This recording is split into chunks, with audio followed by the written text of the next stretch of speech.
Cool, so we are live now.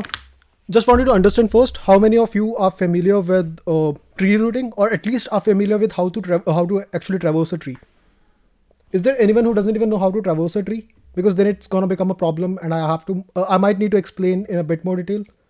So you can open your mic or you can text over here. I'm hoping that people at least know how to No, traverse a I tree. know. Yeah, so I know how to like traverse the tree and theoretic. No worries. So you at least know DFS, right? Yeah, I know that. No worries. So anyway, we are gonna code it up, or at least I'm gonna show you the code. The main intention of this session is to explain you how to do tree routing, or in what scenarios tree routing would be beneficial. Also, what I'm planning to do is that I do have a nice problem. This is something I solved yesterday. This is count number of possible root nodes from Leetcode, and this is a hard problem.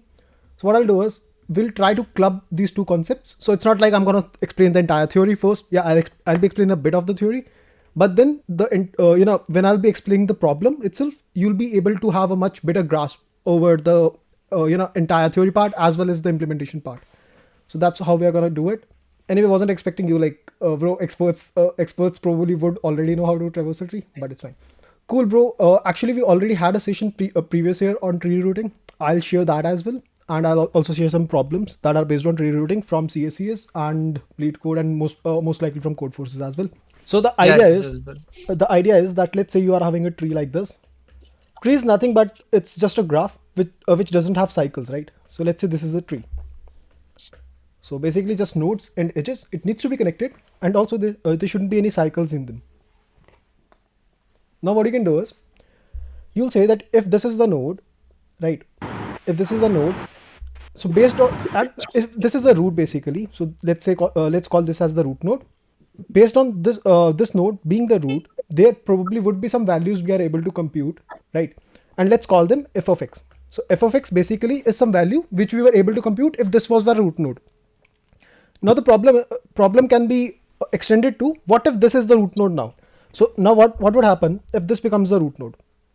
Now if this becomes the root node, you can again calculate f of x because you already have the algorithm. F of x is basically any value, so any value can be calculated if this is the root node or if this is the root node. However, let's say that calculating f of x or calculating this entire function is an order of n operation, wherein n is the number of nodes. Now, if you want to calculate f of x for the entire tree, so basically you want to calculate what's the value if this is the root node, what's the value if this is the root node, what's the value if this is the root node, so on and so forth, then essentially you'll have to do n operations, and each operation requires order of n time complexity. So it becomes an order of n square algorithm, right? So what we can say is that we want to decrease the complexity of the problem to order of n, and that's where tree routing would come into picture. Ideally, what we'll be doing is we'll consider any arbitrary node. So we'll say that let's say this is our root node, and based on this we'll calculate some value. So let's say this has the value f of x, right? And what are its adjacent nodes? So this, let's call this number 1, let's call this number 2, and let's okay, this is not a node, this is another node, right? Let's call this number 3. Now it has 3 children, right? Or we can say it has 3 adjacent nodes. Now we'll go from, let's say, 0 to 1. So we'll go from 0 to 1, right? And we already have computed our answer. We have already computed what f of x is if our root node was actually 0 itself, right? This is 0 node. So if our root node is 0, we have already computed the answer. So what we'll do is that we already know the answer for the root being 0. And if we are just moving from, let's say, 0 to 1, so if we are moving just from here to here, then essentially not much has changed, right? We have just moved from one node to another node, so that the entire scenario or the entire state of the tree has not changed much. And based on this computations, we already know that, let's say, this is u and this is v. So we have just moved from u to v. Based on this fact, we can recompute f of x, or the value of f of x, in a time complexity less than order of n. Let's say it's order of 1, right? Now, if we keep extending this, so by the time we reach here, we have already calculated what is the f of x for this particular node. Now, let's say there's another node over here. By the time we'll reach there, we'll again apply the same algorithm, that we are only moving one node, and based on what's the value of u, basically where we are moving from, and v, basically where we are moving to, Based on this, we can recompute our answer f of x in an order of 1 time complexity. So traversing the entire tree and computing computing f of x for each of those nodes would essentially just take me order of 1 and not f of x but order of n over here, and that essentially would give you order of n time complexity, and this is what called tree routing. So this was a very brief overview. Any doubts on this? Can you take an example of f of x? Like, what is f of x? Sure. Sure. Cool. So, for example, in this problem, what they are given it. That's why I was saying I would try to couple it with this problem. In this problem, what they have said is that there are some guesses. So guesses would be basically saying that you are given a list or given an array. Inside of that, they are saying u to v is a edge. So basically, if you consider a particular node as the root node, then let's say this is the tree. Let's number them. So this is 0, 1, 2, 3, 4, 5, 6. Now 1 over here is the parent of 4, right? So let's say 1 is the parent of 4. Similarly, 2 is also the parent of 5. Similarly, 1 is also the parent of 3 and 0 is the parent of 2. These are just 4 examples I'm taken. Now what if I ask you that you are already given the list, this particular list, this one mentioned right over here, and you have to calculate for a particular node, if that is the root node, how many of these guesses are true, right? So if the root node is 0, then all the guesses would be true. But let's take a different example. What if 6 becomes the root node? So if 6 becomes the root node, then 2 no longer, 2 is still the parent of 5, right? This would be fine. And then 2 to 0 is a node. Like we'll be moving from this to this. So 2 is the parent of 0 now. So this won't hold true, right? And then we'll move over here. So 1 is still the parent of 4. So this would hold true. And then 1 is still the parent of 3. So this would hold true. And now let's say the number of guesses that were correct is our f of x. So the f of x for 0 was simply 4. And the f of x for like 1 being the node, or sorry, 6 being the root node is 3. So this could be any value. It's just a simple example, but this f of x could actually be any value. Is this clear now? Yeah, go ahead. Cool. Any more doubts? I'm obviously going to explain the problem and then the entire solution, but just wanted to know if there are any doubts. Right. Is there always Sorry. Go ahead. is there always a relation between f of x and u and v basically? So basically, you're asking that is there always a relation between the node you are moving from to the other node, right? Yeah. Yeah, there needs to be a relationship because if there's no relationship, we won't be able to calculate f of x in order of 1 time. Then they like Okay. tree rerouting won't be possible if you're not able to establish a relationship between the two. Then tree routing won't be possible in that case. Okay. Okay, so Akshansh is asking that something like prefix sums where we are not computing things already done. Exactly. So the entire intention is that if you have already calculated the value for a particular node as the root node and you're just moving to its adjacent node, then there's no point in computing everything again because only a subset of it has changed, right? So let's not do that. So that's the entire motive of tree rerouting, and obviously it reduces the complexity from maybe like order of n squared to order of n. And it could also happen that it's actually reducing the complexity of, let's say, order of n cube or something even higher to just order of n. Because essentially f of x would be, in our example, f of x was being calculated in order of n time complexity, but it could also be different. Any more doubts on this? Shall we move to the Leetcode problem? And obviously you'll be getting a much more grasp over that. So let's study this problem. And obviously this is a hard problem. And if I remember correctly, this was the last problem of Leetcode contest. And this was I'll say medium hard level. Like in hard also there could be a hard on the easier side, on the medium side, and on the very hard side. This is kind of a medium hard. So let's study this. The problem states that Alice has an undirected tree with n nodes labeled from 0 to n minus 1. The tree is represented as a 2D integer array edges of length n minus 1 where edge I is equal to ai bi, indicates that there is an edge between the node ai and bi in the tree. Alice wants Bob to find the root of the tree she allows Bob to make several guesses about her tree. In one guess, he does the following. So he chooses two integers u and v, and if there's and there exists a edge between the nodes u and v in the tree, he tells Alice that u is the parent of v. So basically, you can go from u to v. If the if you can only go from u to v, if u comes first in your DFS traversal, and this is similar to what we had studied. Okay, give me a second. Yeah, right over here. So right over here, we did mention that we are going from 0 to 2, and then we are going from 2 to 5. So over here, I can say that 2 is the parent of 5, and that's what exactly they mean by this second statement. Now, Bob guesses are represented by 2D integer array guesses, where guesses j is equal to uj vj, indicates that Bob guessed uj to be the parent of vj, right? Alice, being lazy, does not reply to each of the Bob's guesses, but just says that at least k of his guesses are true. Given the 2D integer array edges, guesses, and integer k, we have to return the number of possible nodes that can be the root of the tree of Alice, right? And if there are no such tree, then just return 0. So basically, if we try to map this particular problem, any doubts in the problem so far? I can go over it once again if you need. Or is that at least the problem clear?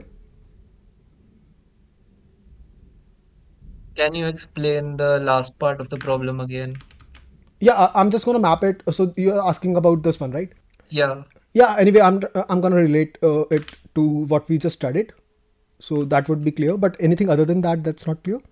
All right. Cool. So what we are going to do now is, based on this problem, we're going to try to make it a bit easy for us. So what they're saying is that amongst all the guesses that Bob had made, he said that u is the parent of v, right? And then Alice said that at least k of your guesses are true, but we don't know which k of them are true. So this becomes similar to this that we just studied right over here. So if you remember, we just studied like 2 minutes ago that if u was the root node, then all of the 4 guesses were right.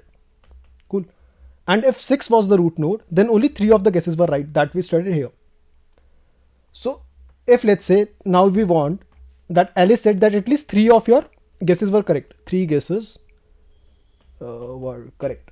If that's the scenario, in that case 0 and 6 both could be the root nodes, right? But if Alice now says that okay, only all 4 of your guesses are correct, 4 are correct, then 6 can't be the root node, because if 6 becomes the root node, then only 3 of the guesses are correct. This guess actually becomes wrong. So that's the gist of what the problem means. Is it clear, Akshansh, now? Yeah, it's clear. Cool. Yeah, it's clear. Okay, cool. So let's try to firstly understand how do we even calculate f of x. Like that's the very first thing, right? Calculating f of x is a bit easy. What we can do is we can start from any arbitrary node. So let's say we start from 0, right? So in the first example, let's say they started from 0. So we'll start from 0. We'll start traversing it. And when we are going from a node to another node, we can just say that if, for example, over here, this would be 0. Let me increase the font a bit. I think people would have trouble understanding it. Okay. So if you are going from 0 to 1, we can say that if 0 to 1 was marked as a guess, like 0 to 1 is marked as a guess over here, right? And from this, we can say that if 0 is the root node, then 0 is definitely the parent of 1. So if we are going from 0 to 1, one of the guesses is correct, right? So if one of the guesses is correct, let's increase the correct number of guesses by 1. So we'll say, okay, one guess is at least correct. Then we'll go from 1 to 2. Then we'll see that if, so basically we are doing a DFS over here. If 1 to 2 is marked in the guesses, so let's again check over here. No, 1 to 2 is not marked. Let's not increase the answer up by 1. Then we'll go from 2 to 4. So is there a guess that says that 2 is the parent of 4? Yep, there is one, right? So 2 is definitely the parent of 4. Let's increase our answer by 1. So now it basically means that, okay, our number of correct guesses are 4 now. Now we'll backtrack. We'll move to 1. Now we'll say, we'll go to its other child that's not visited as of now. So we'll go from 1 to 3. Now we'll say, is 1 to 3 present in the number of guesses? So yeah, 1 to 3 is also present right over here. So we'll say that, okay, since 1 to 3 is also present, let's increase the correct guesses by 1. So initially, like previous to this, our number of correct guesses were 2. Now we'll increase it by 1 and it would become 3. So now we'll say that, okay, the number of correct guesses are 3. So essentially, let's traverse back. So we go back over here, back over here. There are no remaining children to any of the nodes.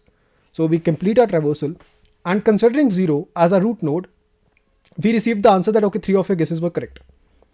And over here, k was actually 3. So obviously 0 can be the root node, right? Clear? The example makes it more clear, I hope. Cool. Now, similarly, we can do for 1, similarly, we can do for 2, similarly, we can do for 3 and 4 as well. But then it would become a brute force solution and it would give a TLE. That's not what we want. So we'll have to apply a better algorithm over here, aka we'll apply tree routing over here. But let's at least see the implementation, how we are calculating f of x. So what we are doing is, this is my function. Let's see what all it takes. It takes the node, it takes the adjacency list that we need for traversing. It takes a set of pair of intent that is guessed. The only reason to use this particular data structure is that in order of log n time, I'll be able to able to make it out that whether u to v is a node that was present in guessed or not. Had I taken another data structure over here, let's say a list of pair of intent, in that case I would require to go through each of the elements, right? That's not what I wanted. Hence I'm using a set over here. Then I have something called a cur, or basically this is the correct. This just represents how many number of correct guesses you have, and the reason to pass it as a pointer is, or the reference to it, passing it as a reference is, so that I can manipulate the value in each of the calls. And then we have a parent. So basically a very standard DFS approach. And now we'll go through all the children of the current node. And if it's not the parent, because if we don't use this condition, this would end up being a cycle. And anyone who knows the basics of DFS would know this at least. Inside of this, we'll say that if you are going from node, that is the current node, or you can say call it V. If you're going from U to V, and if that is also part of guess, let's increase our answer by 1, right? And let's go to the node V, or to the children V, and we'll keep using this recursively, and this would complete our DFS solution. Any doubts in this? All right. Cool. So this is done. Count correct is done, and in our solution as well. So this is these are very, very basic things. Like I'm just populating my guessed set by using the thing they had given. So they have given it in the form of a vector of vector. We don't want that. We want a data structure which can tell us whether a particular guess is there in a data set or not, right? So I'm using a set for that. So yeah, initializing that over here. And also I need an adjacency list. Adjacency list. So as to traverse it. So I'm also populating adjacency list right over here. After that, I'll count the number of correct nodes, taking arbitrary node as the root node. So I'm just taking like 0 is my root node over here, right? So if 0 is my root node, I'll get some answer in the number of count of correct. And now I'll start my tree rerouting process. So what I can do is, let's look at the tree rerouting problem. Anyway, guys, is the implementation clear? All right. Okay. So initially we are saying that let's call the reroute method on the node 0 itself, and we have already calculated the f of x over here. So basically f of x is the count correct. Okay. And initially f of x is calculated for the 0th node, right? So since we have already calculated it, we are going to provide it count correct. So our reroute function basically means what's the node for which we are calling it, what's the adjacency list, what's the guessed. Guessed is basically the set of pair intent. And then we want a reference to a result. We'll basically be utilizing this to increment or decrement our answer. And what's the value of number of nodes, or what's the value of the number of guesses that we have right if this is our root node. So count correct is definitely the value which we have already calculated for the 0th node. And obviously k is the number of guesses that are at least correct. Post that, let's look at this. So over here, that's what exactly we are doing. So we are saying that if your number of guesses is greater than or equal to k, in that case, this can be your root node. So let's increase our answer. And then we'll start traversing through this entire tree. So what we are doing is, we are going to go, so we are essentially moving from a node to V. Where V is any of the nodes that is a child of node. Or let's just for brevity, let's just mention it U, right? So we are going to go through all the nodes And if this is not the pad, this is again a basic of recursion, basic of DFS. I think I need to explain this in a bit more detail. So let's open the iPad. So essentially we are saying that, okay, this was the node. So this was 0, this was 1. And let's say this was 2, this was 3, so on and so forth. And we have already calculated the f of x for 0. Now if 0 to 1 was something that we had already guessed, right? So if 0 to 1 that was already there in our guessed pair, then we would have already increased our answer by 1 over here. Also the f of x would be containing this as a valid guess. Now since we are moving from 0 to 1, what basically would happen is 0 would no longer be the parent of 1. Now since 0 is no longer the parent of 1, this needs to be decremented, because 0 to 1 is not no longer a valid guess. So this needs to be decremented, right? However, now if in a guessed pair 1 to 0 was a guess, in that case that would become true, because you are moving from 0 to 1, right? So once 1 becomes your parent, so there would be a edge from 1 to 0. Since that's happening, let's increase our answer. So I hope that's clear, that if we are moving from 0 to 1, then, and 0 to 1 was a valid guess, or was one of the guesses in our set that was given to us, in that case we need to decrease our answer, because that's no longer the case.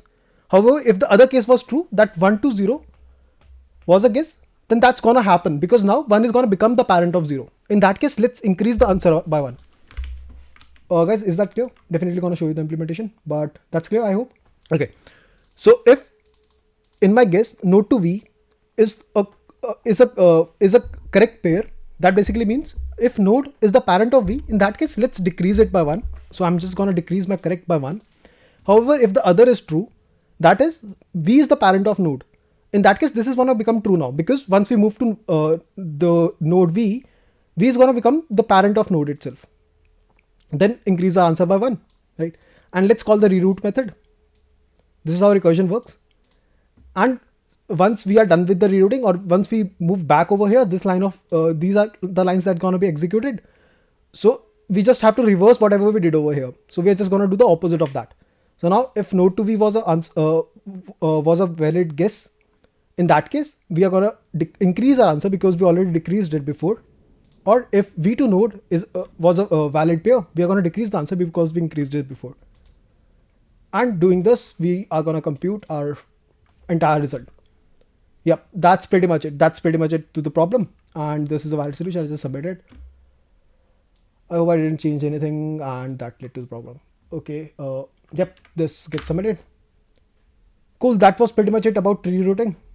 I'll say this is only possible in case the function only makes u to v and v to and nothing else, right? What do you mean by function only makes u to v to v to u? And I think like if you can turn on your mic, if your network is fine, that would be better. Let's have a discussion on this.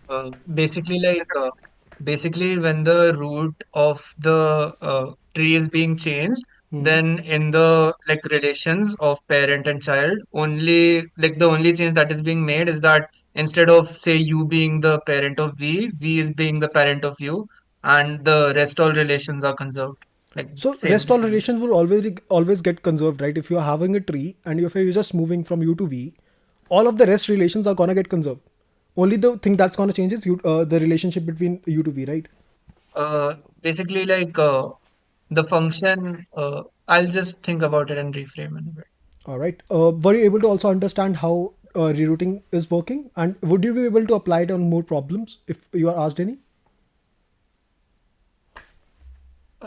Yeah, I think I'll be able to like yeah, I think I have to get used to recursion because it's a bit heavy. Like If you have any more doubts, you can just ask on the general channel. I'll be more than happy to help you out. Cool guys, I hope you like the lecture. And what I'm thinking is from now on, I'll be regularly conducting the sessions. Most likely I'll be conducting these on weekends itself, because I do get some free time over then. But for the entire week, you can, Raman, just coming back to that point, just give me a minute. So in the entire week, whatever topic you want to study, you can just ask me that. If I already know the topic, I would be more than happy to teach you that. If I don't, then I'll at least study it myself and then would teach you on the weekends. For DP sessions, Raman, we already had a lot of sessions on DP. We actually had a session on tree routing as well before this. But anyway, I'm planning to cover all of these things again. So sure, we can go for a DP, but you'll have to understand, like you'll at least have to give me some more specifics over here, like what exactly do you want to study in DP itself. But yeah, we can do MCM if you want on the next weekend. Anyway, I'll just make a poll. Whatever topic gets the most votes, that would be taught. Let's have democracy, right? Cool, guys. Thanks a lot. I'm just gonna turn off the recording now.